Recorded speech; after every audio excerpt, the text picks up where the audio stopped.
Hi there, this is Anna.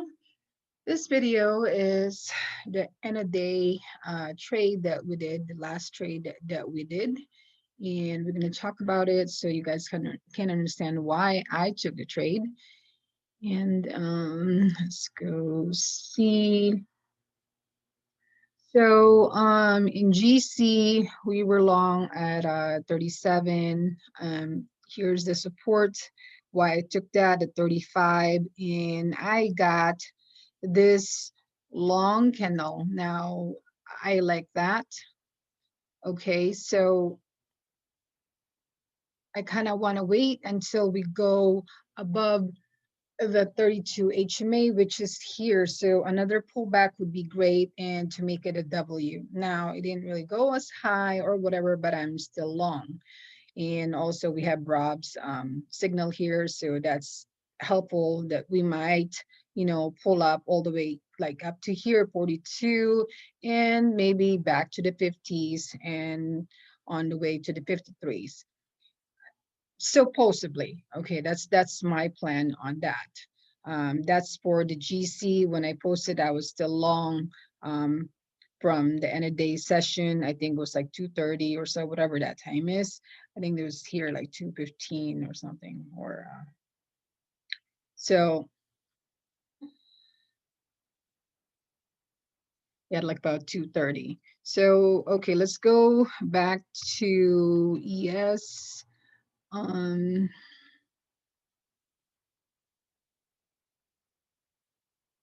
and see what's going on with this thing. So my thoughts in ES, okay, so how I look at returning to the mean and things like that and support resistance.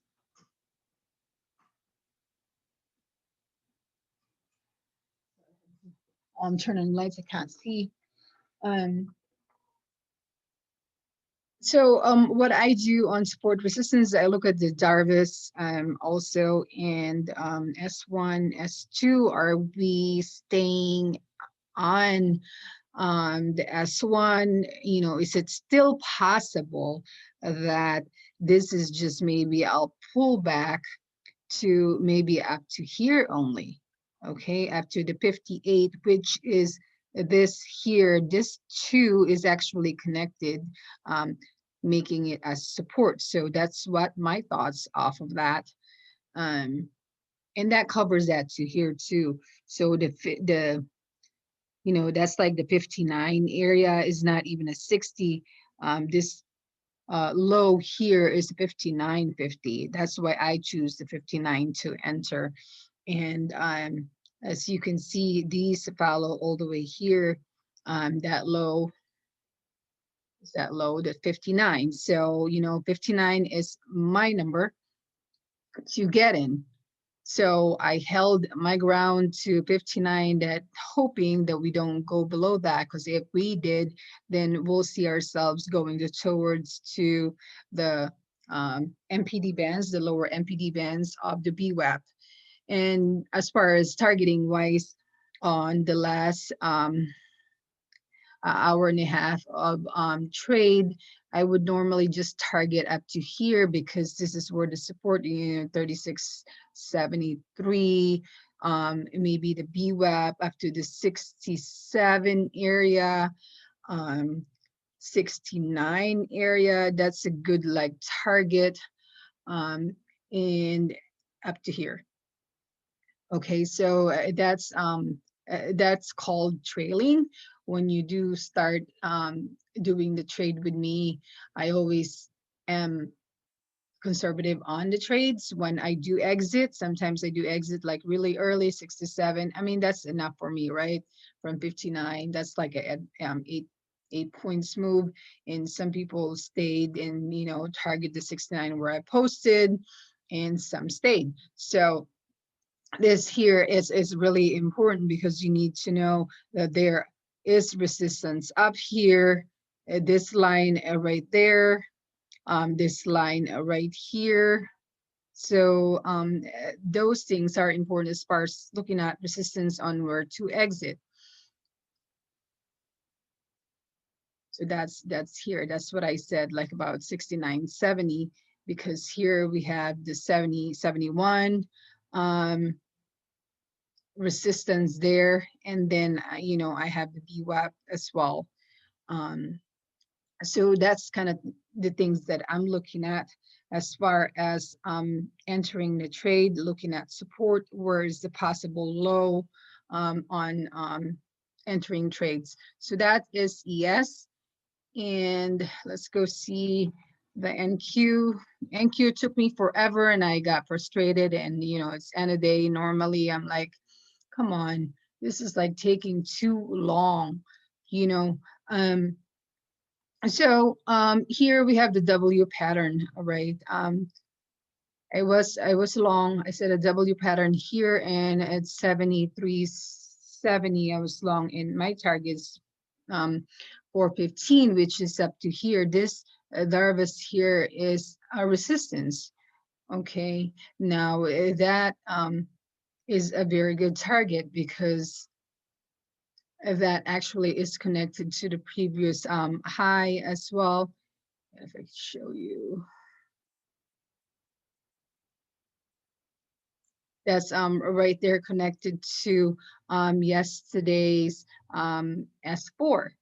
So my thought would be like, okay, well, I think we'll hit that line. Okay, so that's just my thoughts of targeting, the next support resistance level on long, targeting the resistance level on long. And when we do reach that far and 415, normally I would trail in like 1 minute time frame. So if I did reach the 415, I mean, I exited it like right at the BWAP at 395 area from the 70. That's 25 points. I'm actually getting, antsy already. I don't want to trade anymore. I want to do something else. That's me sometimes, okay, because I need to kind of like recoup myself rather than sitting. I mean, I did play tennis a little bit, but since it took forever for NQ to like rise, this is like kind of like boring to me as part trading. So that's that. We did reach that level at 415, we'd stay there, but I did say I closed out my trade on it. It's not saying that I'm short or anything, but I'm just getting sometimes a little uh like no patience at all at the end of the day. Sometimes to me, sometimes it's fun on on SPX days, on Fridays. They're really good. So let's talk about RTY here. So RTY here is when you have the retracement low to high. I said we're gonna go to either the 26 area. So I don't think so. I'm like aiming for the 26 areas is a 1382 or the 28, which is the R1 right here. And this pull back to the pivot. Okay, it has have a very like a really pretty consistent as far as being bullish on the RTY. So we shorted that earlier, and then we pop up from this line right here, which is these are the support right on the 1903. This is here. That's like support area as well. So it bounced from there. I actually didn't go long there. Okay, I went long here towards like the end, the 1914, 1915, and I exited the 23. So that's how I did mine. Okay, so if you are gonna like try to enter on RTY, if it's trending, you normally would catch it at the 32 HMA on the first one and then try to get it at the pivot or whatever the closest pivots it is. Especially it's not tagging back to the VWAP, you know. So that's RTY for you. It does its own world. So you kind of need to be watchful on it. And I said that I didn't really want to short this thing that far because I don't think it's going to go lower. I mean, I did 1911 to 11, 1906. That's not even like a lot, but it did go to 1903 as far as there. And normally what you would do when it does pull back to the 32 HMA, you kind of want to go long there. Okay, around 11:45. But here, you know, my thing about that is that it's in the afternoon. I kind of want to like do something else in between 11:30 and 1:30. It kind of gives you a fresh look rather than trading. Okay, so here we pull back to the pivots and you get this beautiful handle, the bullish engulfing. Okay, it pulled back a little bit to 1912. I didn't get until like up to here to 1914 area, and I target to 23. So I said I'm going to go either 22 or 23, maybe 24. But I did exit on the 23. So it's not that bad. 9 points in RTY is still a good money for risking 2 points on RTY. Okay, so anyway, that is it. Like I said, we still have GC remaining. I'm still long in there from 37. We can look at where it's at now. We will roll to the next expiration. So we'll be using H tonight and the rest of the couple months. So right here, it's at 40 right now. I'm up like 3 points. So I'm right here at the pin bar where I traded at. Anyway, you guys have a nice evening and we'll talk soon. Thank you.